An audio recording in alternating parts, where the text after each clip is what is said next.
There it is. Here we are. We are back. It is the CheckSwing podcast. It is Monday night. It is 8 o'clock. It's a little after 8 o'clock. But that happens sometimes when you're doing a live show. And we are back to talk to y'all. We are two coaches that love sports. We like to give y'all things from the coach's perspective a lot of times. And we let y'all have your opinions too. And if you have an opinion about something that we say today, you can hit us up 669-275-0548. That's 669-275-0548.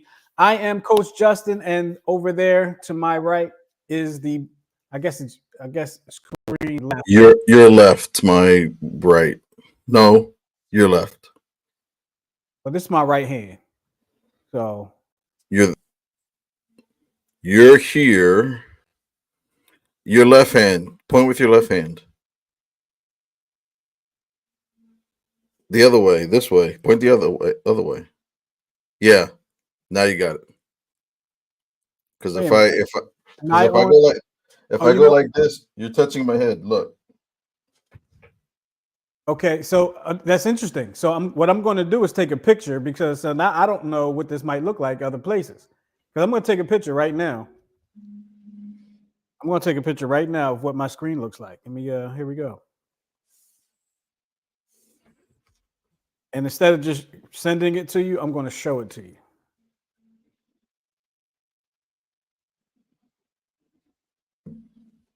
If you can see that. Yeah. So I'm to your left. No, that's me pointing to where you said your head was against my finger. So so to explain what's happening, folks, I actually in the settings I flipped my camera around. That's what happened. I'm seeing it one way, but everybody else is seeing it a different way. Which I thought it meant everybody would be seeing it my way, but obviously I can't make everybody see everything my way. That is what's wrong with the world. Everybody can't see everything my way. There you go. Brains, back to what I was saying, the brains, the beauty, the brawn of the show. That is Coach Santa, and he tells me he's over there. But to me, he's here, but he's over there. What's going on, brother? How you been? Doing well, sir. Real crappy day today. Rain for most of the day. I don't know how it was in Philly, but it poured literally from 3 in the morning until like 2 in the afternoon. So there was a lot of puddles coming home, but off to a great start. Yeah, it was pretty much the same thing here in Philly. It probably started earlier there than it did here and ended earlier there than it did here because of the way the storm was moving. If you are familiar with the United States and the East Coast and maps, you know what I'm saying.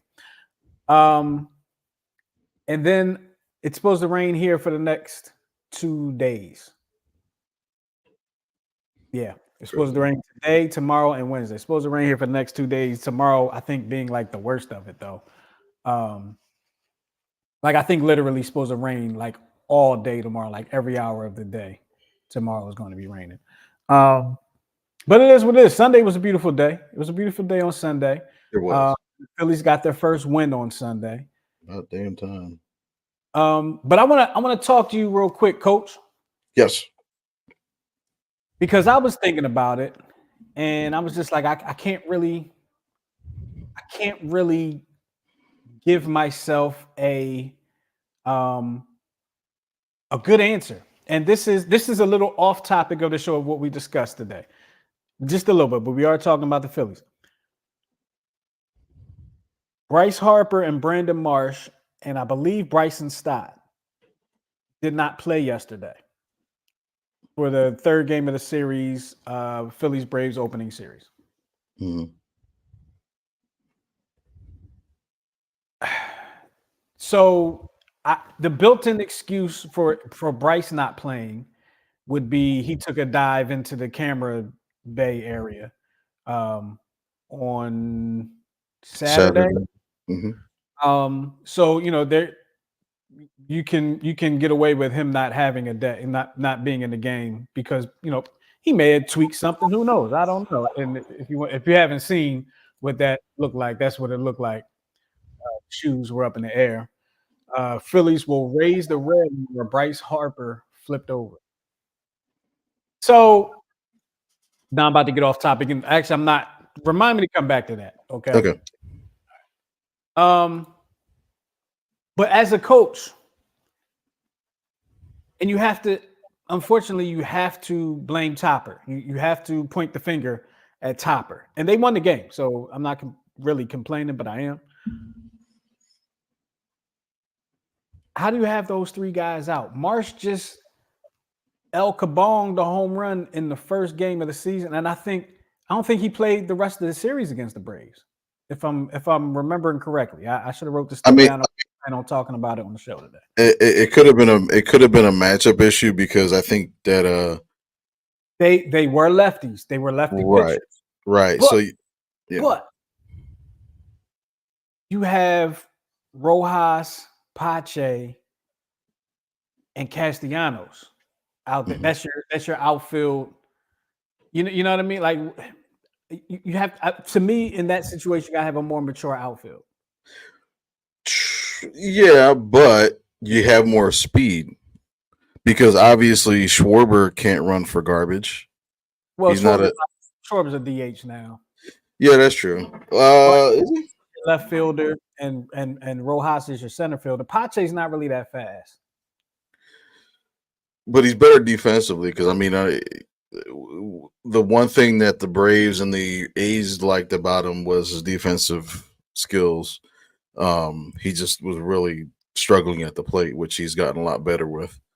Um, I don't necessarily have a problem with that, especially earlier on in this. I mean, usually it's a little bit early, but I mean, if you're playing matchups, and the unfortunate thing is with analytics, there's so many matchups to kind of play early on. But I'd probably be a little bit more concerned about it if it was like pennant race time into the season. I mean, and you still may have you still have to do the matchup. So And I know it's only the third game. They're playing the fourth game. I know it's very early, but it just seems to me your opening series is against your arch rival. Right now they're your arch rival. They're your biggest, as we know it, you're your biggest competition in the division, or you're their biggest competition in the division because they won it the last few years. You sit your you sit your best bat for one, built-in excuse there, and then you sit Stott and Marsh. but here's the thing though. The left, but Marsh, excuse me, Stott hits lefties pretty well. He does. He does. And it could have been that night game after day game garbage, which usually to me is reserved for catchers. But one of those games, I think, against the Braves, Chris Sale was pitching, and he's been historically challenging against lefties, especially because of his way his motion is. He's kind of a sidewinder. But I would have Stott not sit against lefties again because of the success he's had, and I would have him lead off. And let's get into that. Let's get into that. You're gonna have Stott leading off. That's interesting. And based on what you know about me, and from us coaching together, if you remember, I like speed at the top, and I like lefties at the top. Mm-hmm. I don't know why. I just do. I know why I like the speed at the top, but if I got a speedy lefty that can bunt, he'll probably be at the top of my lineup. Stott has a little bit of speed. He's quick. Decent bat. And it's funny because I never even thought about him at the top of the lineup.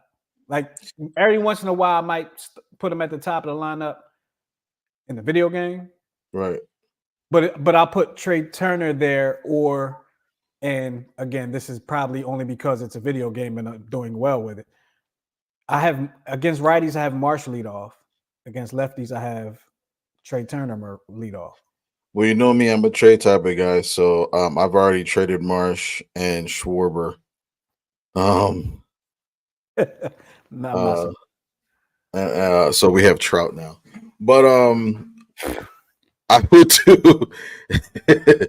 He exercises no trade clause or whatever. Um, but the reason why I would probably have Stott at the top is because he does have some power, right? He does go through spurts where he has power. Um, but he's a great two strike hitter. You know what I mean? He works the count, has a great eye, and Schwarber does too. But I just how many times since midway through last year did he lead off a game with a home run and we lose? Like I get the whole analytical aspect of it, but it's just not turning into wins, even though he's technically doing the right thing analytics wise. Let me ask you this because this is, I'm trying not to ask you questions when they just come to me during the show. But you do it anyway, so it doesn't matter. I'm doing that, but I do it all the time. Could we be in a time in baseball where, and I'm going to use basketball as an example because, and I know you hate the NBA right now, but you will appreciate this comparison, and you'll be able to answer the question because of this comparison. Are we at a time in baseball where the way NBA game was inside out in the 90s Mm-hmm. and has changed to outside in? Mm-hmm. Are we in a time in baseball now where speedy, fast guy at the top of the lineup in the 90s and 40s and 20s and 1800s to now power hitting guy at the top of the lineup? Well, Is the changing now in that way? that's been kind of the trend the last. I want to say that we've been in that for the last 5 or 6 years. Does everyone do it? Majority of them do. Um, Hmm. but see, here's the thing: like when I think it's starting to change back because of the rules changes. If you notice, like the rule changes last year were geared to do what? Make the game faster and to generate more runs, right? Because the two things that we saw were games were slow and nobody was scoring. And I think they finally realized, and all these analytical people realize, is like, you know what? I think we do need to have bigger bases so we have more players on base. Because with the way Schwarber hits, right? Great. He knows the strike zone very well, although he still Ks 500 times too much. But how many times could he have hit home runs with men on base? God forbid. Right. You know what I'm saying? Like I would even venture to bat him third because that's how you have your top three hitters that have great zone coverage hitting wise. So if you have like, because you know me, I like to go left, right, left. I don't like to have too many. I like to spread everything out. So if you go stop leading off, right, you got above average speed, can hit singles, doubles, triples, the occasional home run by accident, can pop one. Then you have Trey Turner with the speed, with the power. Then you come up with Schwarber batting third, and maybe have Harper right behind him. So you maybe have two lefties behind him, so that's fine. I, But I would even venture to have Romuto fourth and Harper fifth because again I don't like having too many lefties back to back to back. But yeah. yeah, speed wise, your slowest guy from your first five hitters is Schwarber. So I probably would be that guy, that old school guy, that would put Schwarber in the cleanup spot. Only because Right, right. I would Harper at the 3 spot. So I would go probably Trey Turner, Brandon Marsh. No, because then I would have 3 lefties in a row. So I would go Okay, give me. Is it a right hand pitcher, left hand pitcher? See, and that's the thing. Like even with Marsh, I like Marsh, but he's streaky too, and I think he still Ks too much for me to be at the top portion of the lineup. For me, No, that's fair. you know That's what I fair. mean. But if it's a left, if it, but and that's the other thing too, is that if you have Marsh at the top against a lefty, you're going to have to take him out. Versus Stott, he's a 9 inning guy. He can hit lefty or righty. Well, Stott would be a better choice up At there least than at the top, yeah. right now. But I would definitely have. I think I would probably have. I might go, and this might be even crazier now, right? I might go Stott. No, I would go Stott, Turner,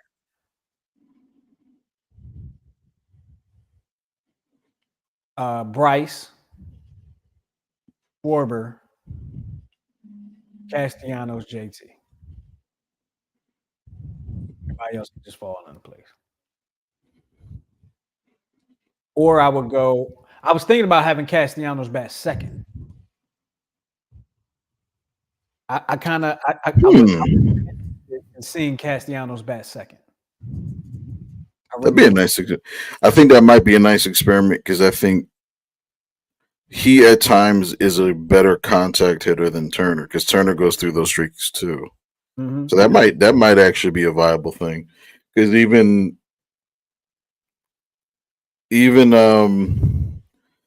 I like your top three, but I think fourth I would probably lean towards Romuto because again you wind up having four speedy guys before you get to Schwarber. Because I'm just thinking like Schwarber doesn't even have to freaking run. You know what I mean? Yeah. Yeah. Um. So yeah, but that's not bad.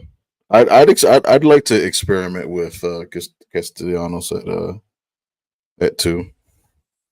Yeah. I think it would be a good spot for him. Like you said, he's a better contact hitter than Trey Turner. So, and that's kind of what I thought we were getting with Trey Turner. I thought he was more of a I knew he had pop, but I thought he Mhm. was more of a contact hitter with pop. Yeah, I think as far as him, I think Philly is not an easy place to you know Not get quickly accustomed to. Right. it's not easy So to not be living up to the hype. right. So I And think that now that Turner got his year out of the way and Schwarber and Castellanos got their years out of the way, now it's okay. You guys know how it is, so no need to talk about it no more. And here we go. let's get it done. Let's get it done. And that whole time, ladies and gentlemen, I meant to put this picture up there, and I just kind of forgot. Yeah, that's him. That's him hitting a solo home run and still losing the game. Because no one was on base. Correct. That's what he meant by solo home run. For those of you that may not For the, understand. for the laymen's that are watching from home. While we're on the subject, let's rate because we did it once before, but we weren't sure if this uniform was going to be the uniform, right? It was kind of rumored.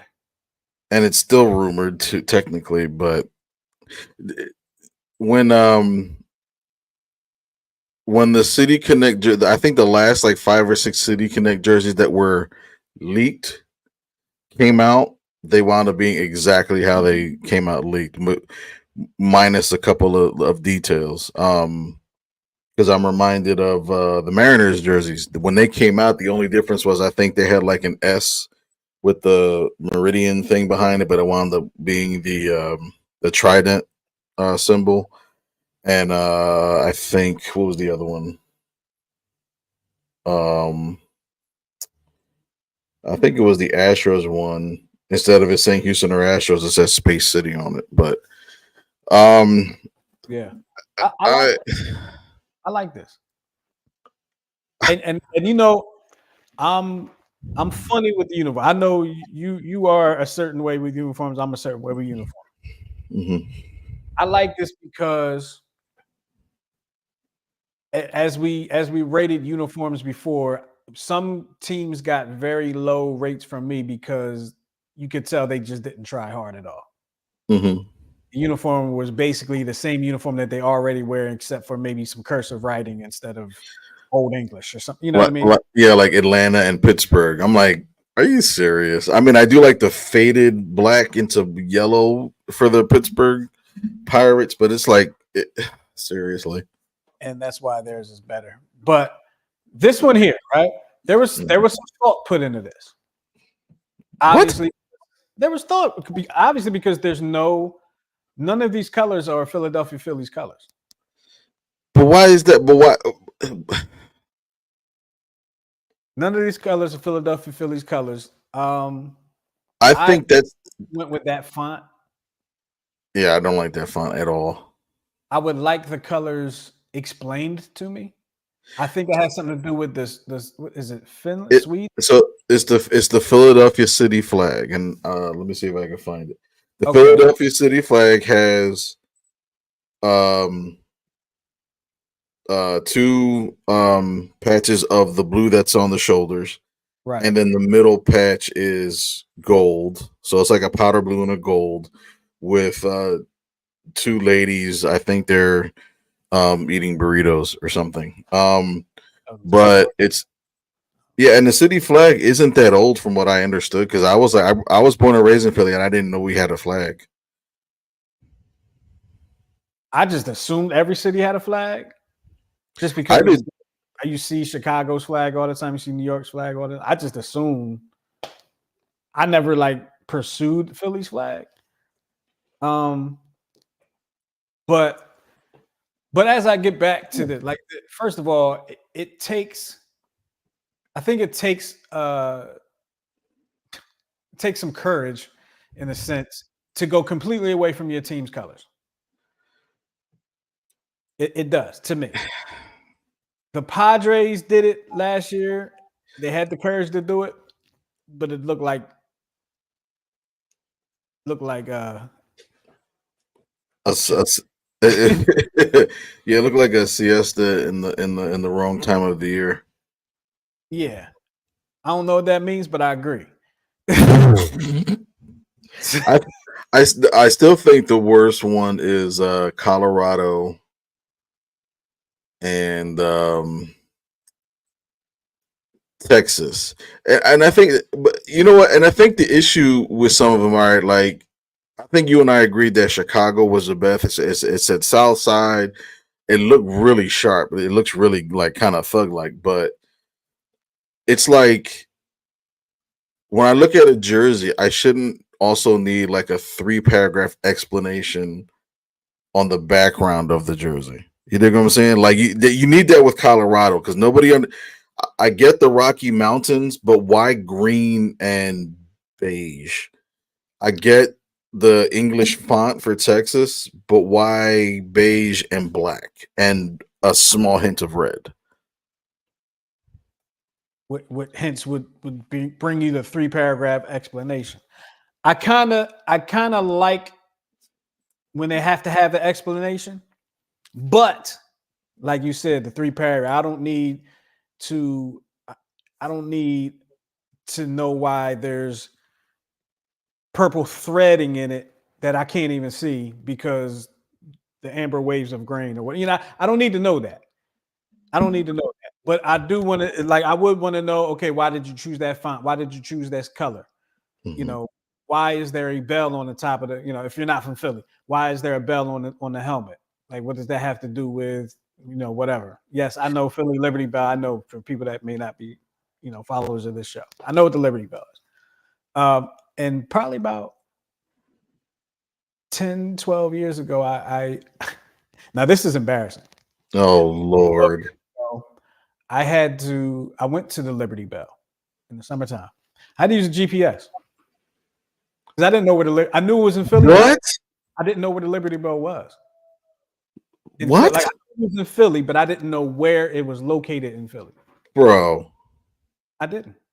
It's been the last time I saw the Liberty Bell, I think I was in high school. Bro. I didn't know. And I didn't drive there myself. I was riding on a school bus. Jesus. I was probably bojangling on the school bus somewhere, playing around, not even paying attention where we are. Oh, we here? Okay. Now, hey, listen, I had to use GPS, and then when I got there, I was like, "Oh, for real? It's here." Never had to use GPS to go to Liberty Bell again. But I'm just saying, oh, this is where it is. Oh, okay. I've been here. Jeez. I've been here many times. Okay. All right. Cool. But I want to know what the patch is, stuff like that. I want to know, this to me, this uniform would not require a lot of explanation because it's not very um, complicated. The Baltimore one, Yeah, it needed a little explanation, and I think it needed a lot of explanation, and I feel like they were making the explanation up. so.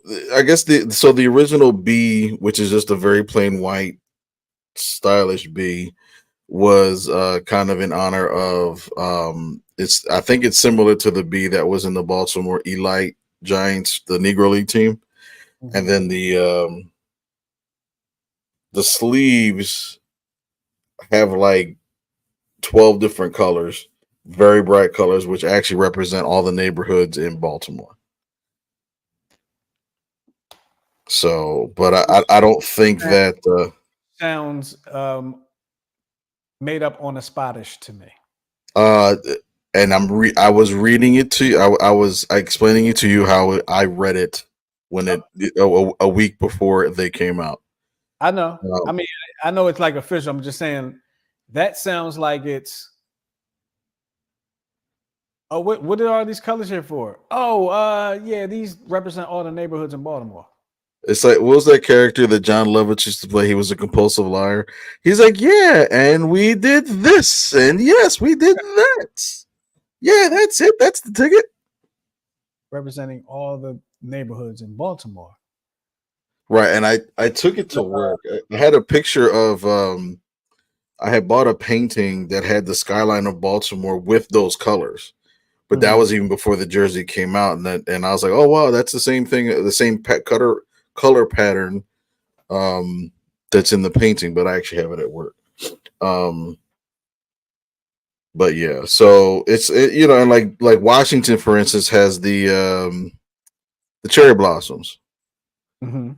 which I think they don't wear for a reason. Um, but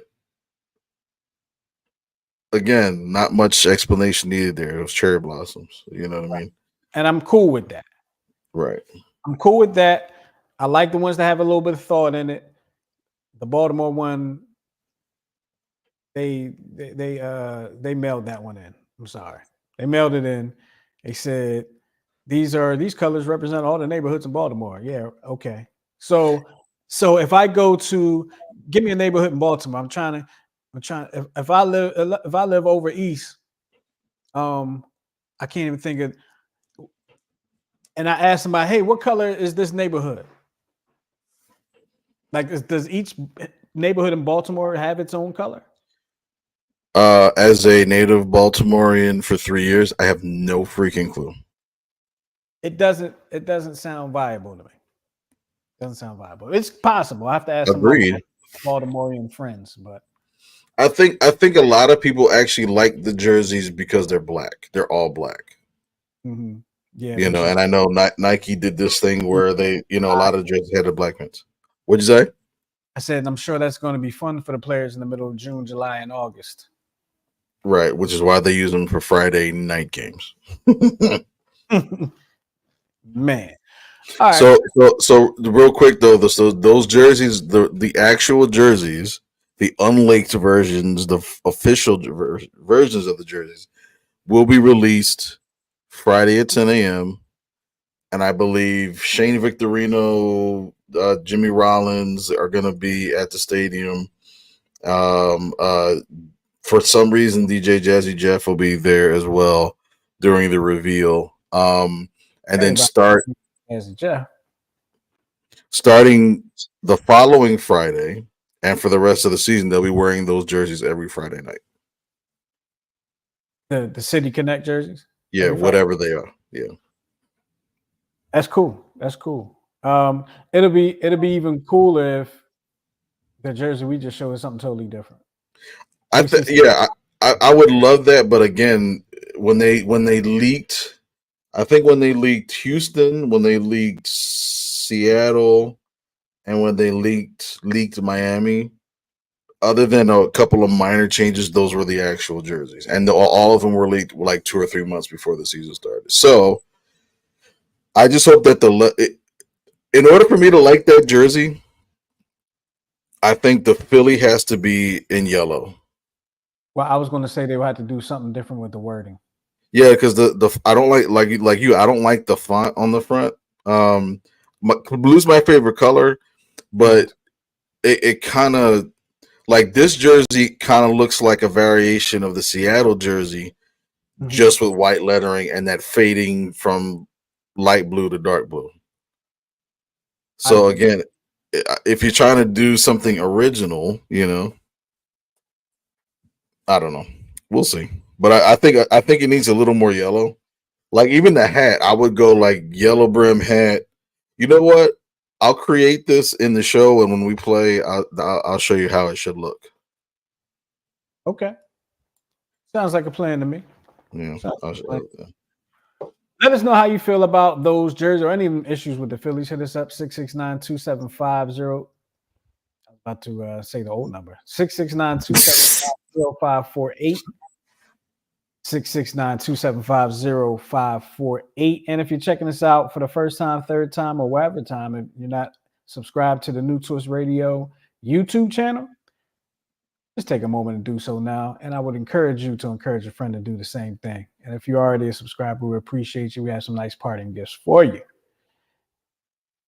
Actually, we don't, but might get you at some point. There will be gifts for you at some point. So I've given gifts away on the air. Matter of fact, before he was part of the station, that man right there won a Amazon gift card. I did. I forget. I spent that joint so quick. Well, it wasn't that much on it, so that's why I spent it. Paid for your tax. I spent it before any other of the authorities would find out about it. I got you. Well, look, over the weekend, very, very somewhat sad day in Philadelphia. You kind of saw the writing on the wall. You kind of knew it was coming when they traded for a D end, and then they also were able to re-sign Josh Sweat. And I'm talking about the trade of one Sam Reddick. He was traded to the Jets for a conditional 2023 third-round pick that can become a second-round pick if Hassan Reddick plays, 60%, 65% of the snaps? It's like 63.4, something stupid. Yeah, something weird. I guess, they put some equation together and said if he plays 64.7.5% of the snaps, he will play in approximately such and such amount of snaps and we'll make the playoffs and it'll be worth it. But you know how they can manipulate that number is the fact that the head coach for the Jets actually uses a rotation system for his defensive end, so it may be actually a difficult number for him to get. Yeah, if they rotate, that's definitely going to be a difficult number to hit. So we'll probably get a third-round pick.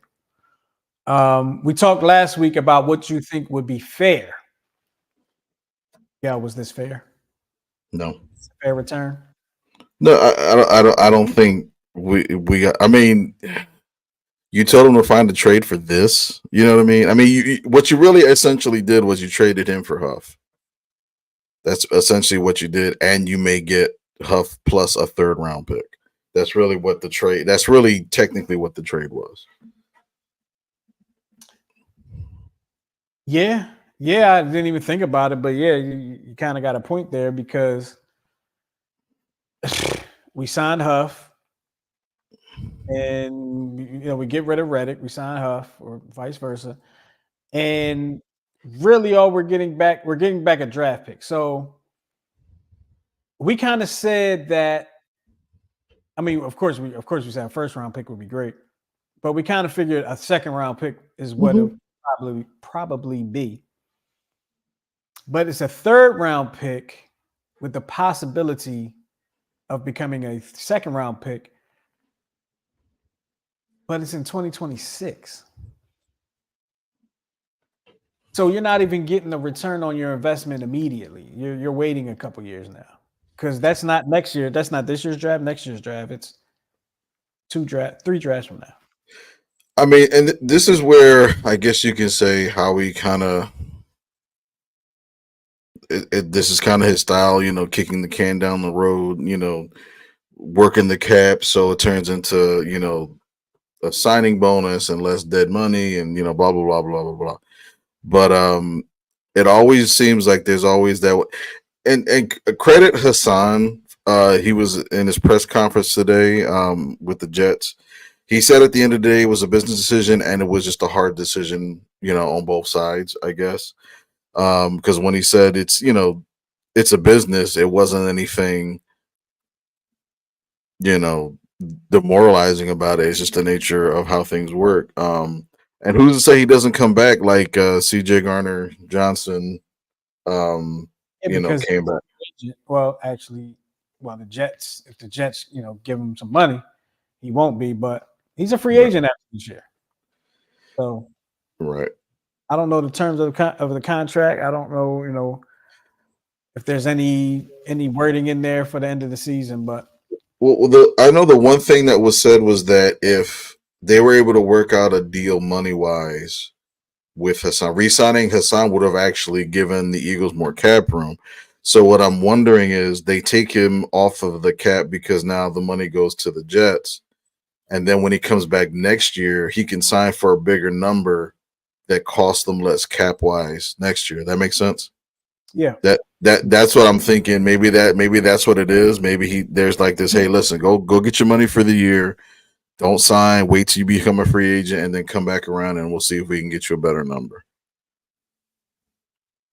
I surely hope that's what it is.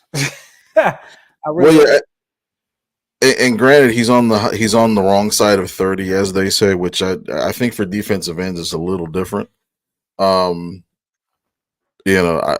just don't see him like deteriorating or anything like that. And then I think too, I don't know if he fits into, and I hate saying this, but I don't know if he fits into the scheme of what Fangio wants on defense. And that's like I don't understand how a person with that much talent you can't make him work within yours. It just makes no sense to me.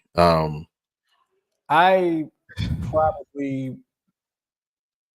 said it before. I don't understand how a coach can only coach their system, and they need certain players for their. I don't understand that. I don't understand how you're a defensive coordinator. You're a decent defensive coach. Mm-hmm. It's defense. Are you an offensive coordinator or are you a West Coast offense coach? Well, remember, and this is going way back. Remember when we still had Randall Cunningham, right? Happy birthday, Randall. Happy birthday, Randall. Gary Anderson should have made that kick. And he played a year under Ray Rhodes. And remember how horrible that was because he's not a short game passer.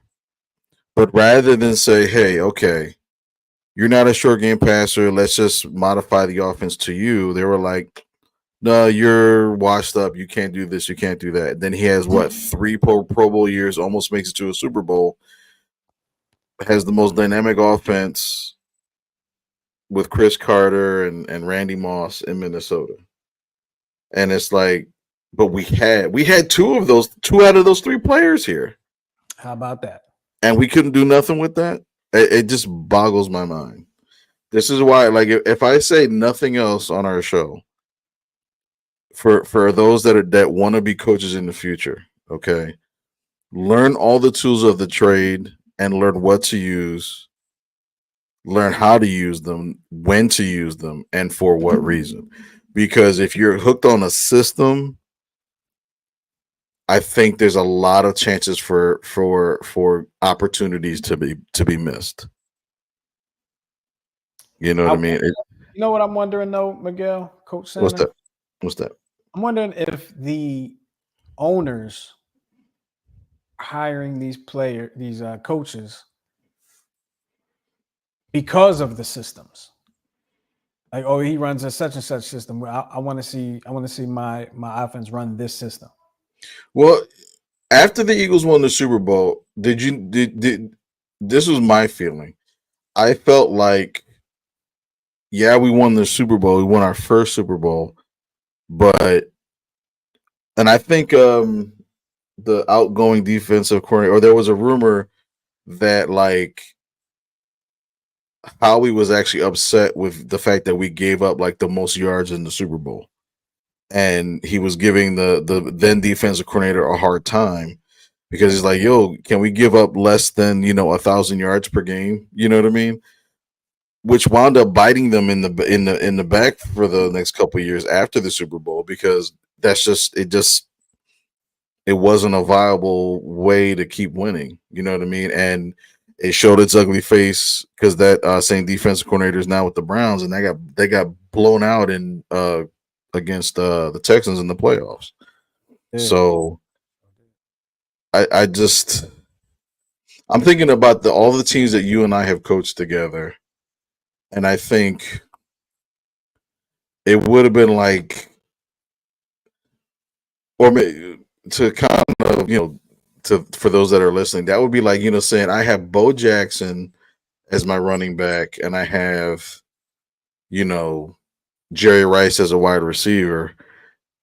It's like, so am I not going to run Bo Jackson? Am I not going to pass Jerry Rice? Am I just going to keep it to my system, just run Bo Jackson all the time, and then just leave Jerry Rice out on an island? You know what I mean? It's like so a lot of coaches are just so hell bent on their system. I don't know. It just And we've never coached on that level, so maybe it ain't for us to know right now. but there's coaches that have done it. Like if you look at Tony La Russa, okay, he's been to the world. He's won a World Series in both leagues. He's had the Bash brothers in Oakland. He's had teams that didn't have a lot of power in St. Louis, a lot of hit and run there. Um, but he still won with both styles. He coaches the game. Coaches the game, and but it's not even coaching the game. It's getting the best out of the players that you have. So if you and I have like three bashes, okay, we can get away with the bloop and the blast. This is what cost Charlie Manuel his job. Once the Ryan Howard started to retire, once the Chase Utley started to regress, once those players stop hitting home runs, it's like, now what do we do? I'm like, steal a base. We don't do that. Why? Why don't you steal a base? You know what I mean? It's like those kind of things, 669-275-0548. That's the call. Let us know how you feel about some of the things that we're talking about here today on the CheckSwing podcast.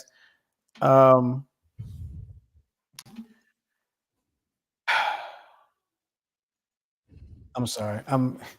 Somebody upstairs just going crazy at a basketball game right now. So I was just I lost my my train of thought. But with the moves that they've made this season, with the they lost Hassan Reddick, Jason Kelsey retired, Joe Fletcher Cox retired. They're bringing back Bradbury. Well, I think Bradbury was a two-year deal anyway, so this is his last season. Are they a better team? Do you think they're a better team today than they were at the end of the season?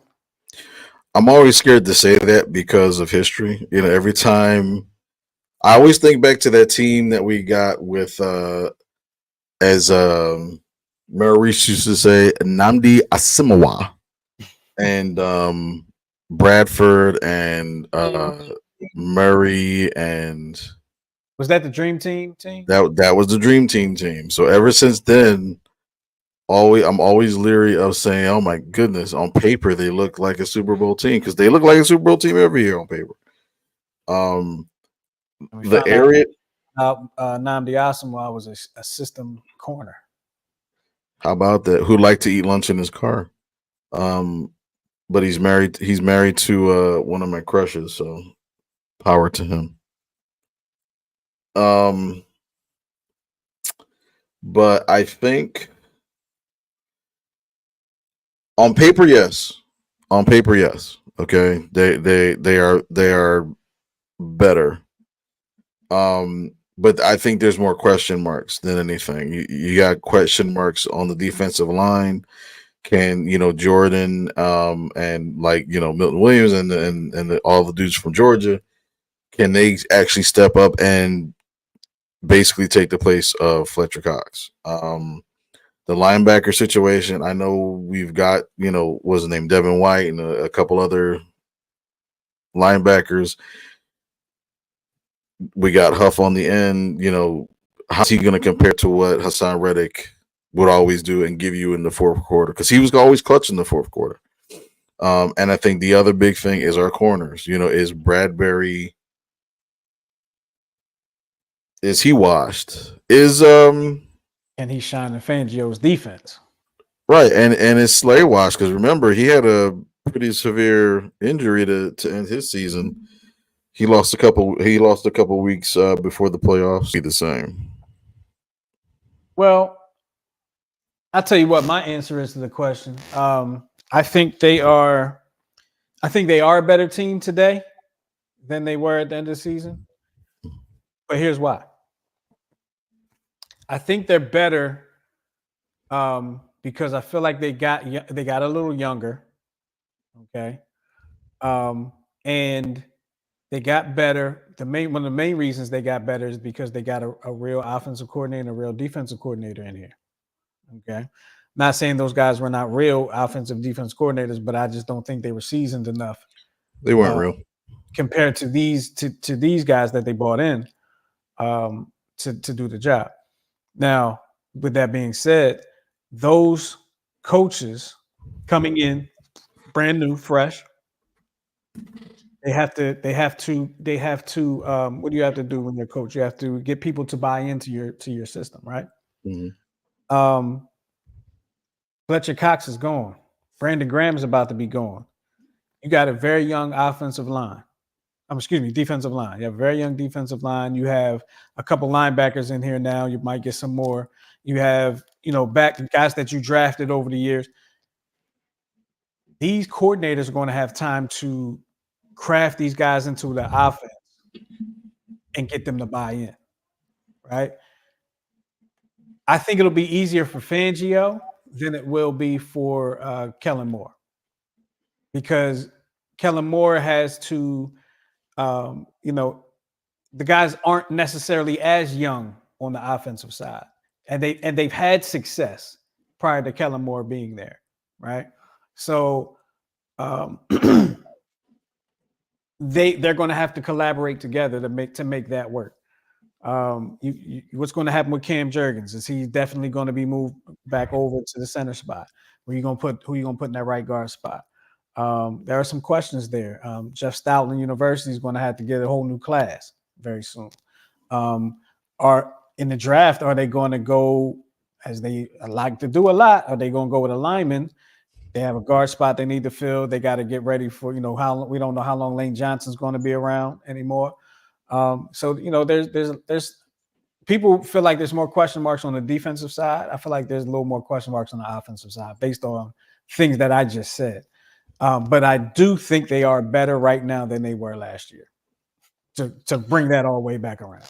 Right. I think one of the bigger challenges on defense is remembering that so Fangio actually runs a 3-4, which the last time we ran a 3-4 defense was under Chip Kelly. I was going to say Jim Johnson. But Jim Johnson he ran 4-3. And then it was then it was Chip with the 3-4. I like the 3-4 because I think it protects the weakness of your not weakness, but it it keeps your defensive backs less vulnerable, kind of sort of. You'll have your faster linebackers, in coverage, but kind of evenly. Now you have four linebackers instead of three, and possibly like two, and like that what do they call them? What Dawkins pretty much was, like a safety slash linebacker. So they're not left on an island per se. So um, that's kind of promising. Because I think there's less issues on offense. I mean, yeah, I know it's hard to replace a Hall of Famer in Jason Kelsey, but when you gain one of the best running backs in football, that was already pretty good at kind of sniffing out, extra yards and stuff, and he's coming from having the 30th worst offensive line to like the 5th best. Even without Kelsey, okay, that may drop them like what, 8th best. They're still top 10. And we know what Devontae Smith and AJ Brown are. So I think there's, like you said, definitely more questions on defense, but I don't know. Defense, I still think wins Super Bowls. Oh, absolutely. I agree with you on that. Okay, I was going to give you an update on the women's basketball game, but it's at a commercial right now, and the Phillies are tied 2-2. Bottom of the, I think it was bottom of, I don't know, 8th maybe. Yeah, the Phillies were up 2-0 and they blew the lead, so we're on schedule for a loss. Quick note on the Philadelphia 76ers, good news out of the NBA world. Joel Embiid is supposed to return this week. I hope it means they get themselves back together, because this has been a rough patch for us true Sixers fans. And no, that's not a shot at you, Miguel. That's a shot at people that, well, I'm not watching without Embiid because you, Miguel, you're not watching because you just hate the NBA right now. You don't like what it's become. You know how I feel about Embiid, especially. I just think that this is going to be a constant problem. Injuries on and off. I agree, and I'm sorry to interrupt. I just, because I know where you're going with it, but I just feel like this one was different for a few different reasons. One of the reasons is I don't know if we talked about it on the show, but the NBA has instilled a game limit for to be eligible for awards. You have to play 65 total games, I believe. I think the number is 65, which means how many games there is it? 82 games. 82 games, yeah. That means you can miss 17 games. Did I do the math right there? 17 games. So I believe that was in an effort to eliminate some of the nights of guys just taking off, a rest night, or what, I forgot what they were referring to it as. Load management. Thank you. But if you sprain your ankle twice in the season, forget it. You're done.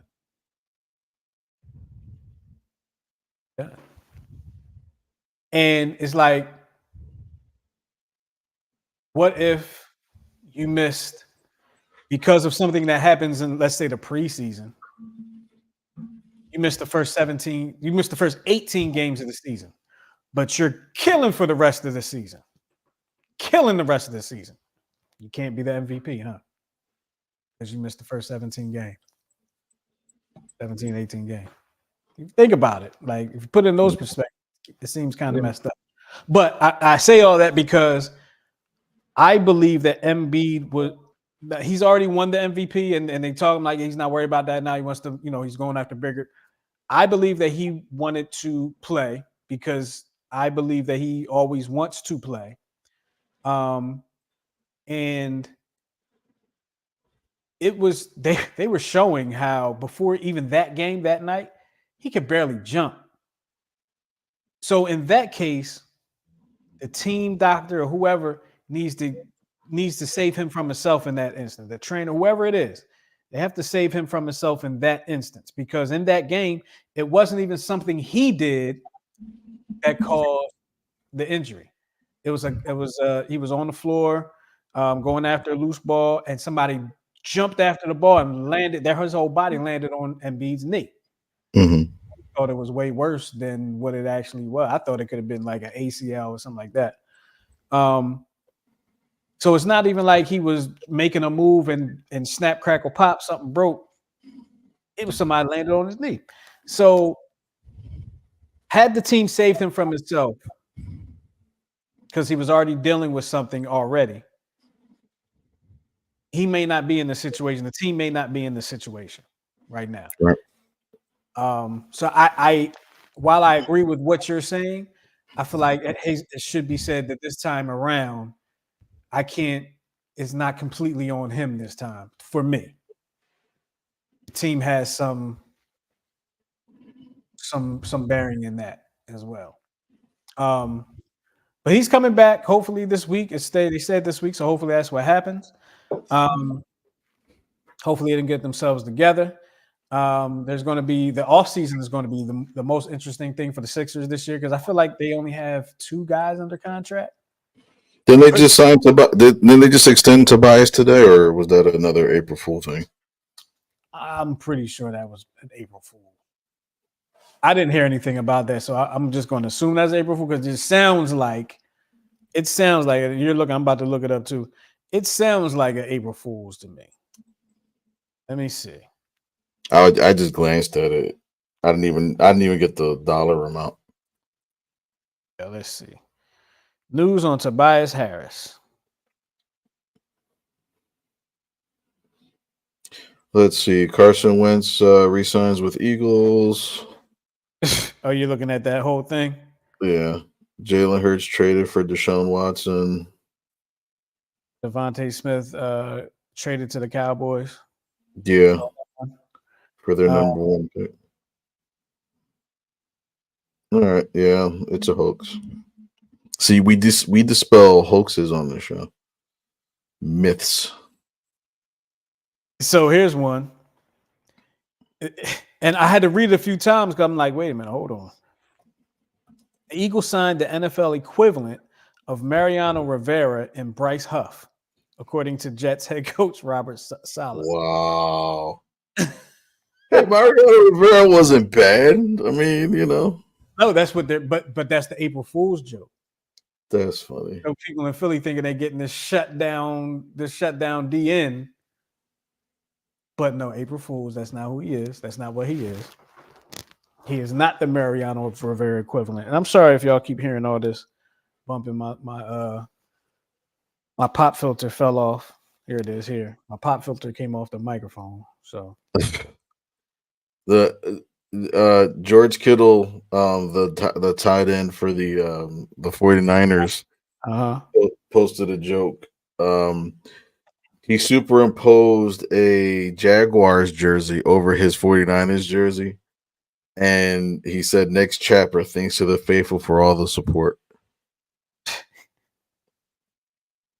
And I actually got my wife today. Ooh. I've never done that to her. I actually have not pulled an April Fool's joke, like outside of being a little kid joke. Yeah. I don't think I've ever pulled an April Fool's joke, right? Because I always think of good ones like some other day. But let me tell you the one my wife pulled on me about 7-8 years ago. Okay. Mm-hmm. She has not pulled an April Fool's joke on me since. And she forgot that she even pulled this joke on me because I reminded her today. But that was before Jesus. So she called me during her lunch break. This is, back when. She called me during her lunch break, as she did on, every day. And we were engaged at the time. And she said that, babe, I think we need to talk. I don't think I want to get married. Wow. Mind you, I worked overnights. This phone call woke me up. I don't even know. Wow. And I'm like, wait, what? You know what? I don't want to get married. I don't think we should do it. And the first thing I'm thinking, I'm gonna tell my mother. That's the first thing I'm thinking. Tell my mom. I'm gonna tell everybody I done told that I'm engaged, we get married. That no, we ain't get married. So she got me good. She got me good. We are married. Wow. She got me good. So today, as you stated earlier, you know, it was very rainy in our part of the world, our part of the country. And I went to take my taxes, our taxes, to the tax preparer. And I took the taxes in and gave them the taxes, you know, whatever, whatever. Called my wife. Hey, babe. And I put it on too. I put it on, coach. I put it on. I said, hey, babe, would you happen to have like a digital copy of your W-2s? She was like, yeah, I mean, I could probably put one on. I mean, like, would you be able to do that like immediate, like right away? I said because I said because I had the taxes in like a manila folder or whatever, and there was a rubber band around it. I said I went to jump over a puddle and the rubber band broke and all the papers fell into this puddle.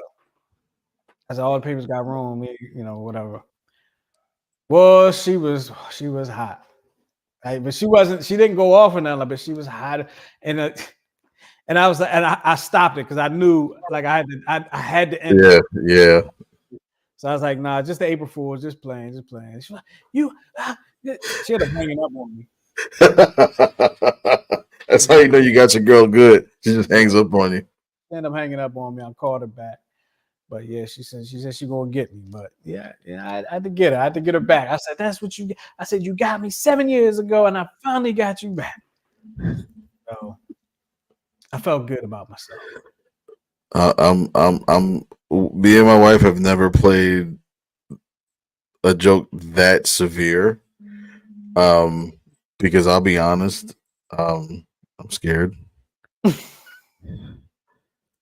because I know how my wife thinks, and I'm like, and she knows how I think, and that's why like I'm gonna miss something so bad. Hmm. Yeah, I don't take that chance. I I don't ever take that chance. can dig it. I can dig it. I would suggest you don't take that chance. Real quick, you know, the men's Final Four is set. You got Purdue, UConn, North Carolina State, a double D. I think they're a 10 or 11 seed. I think they're a 10 seed. And Alabama in the Final Four. Alabama beat my team, North Carolina, on Saturday or Friday night. I think. Oh, You know, I was not too happy about that, but it is what it is. Duke lost, so I'm good. But right now you have the LSU women taking on the Iowa women in a national championship rematch from last season, and right now you have the Iowa Hawkeyes or the Lady Hawkeye. I don't know how they do it. Alabama's up on LSU right now, 80-69. So that's what it is, and it's in the fourth quarter. They're about halfway through the fourth quarter. So after we sign off, you can go ahead and check that out. Yeah, I guess that's about it, right? That's about it. So, I didn't miss nothing. I think I did. yeah. The other thing is, I'll probably do like an extended piece on that. Okay. All right. Sounds like a plan. Be on the lookout for that, y'all. Well, with all that being said, we're going to get up out of here. We appreciate y'all hanging with us here on the CheckSwing podcast with Coach Santa and myself. We're going to get up out of here. We'll talk to y'all next week on the CheckSwing podcast. Y'all make sure y'all be good. And if you can't be good, then be good at it. Talk to y'all next time, man. Peace.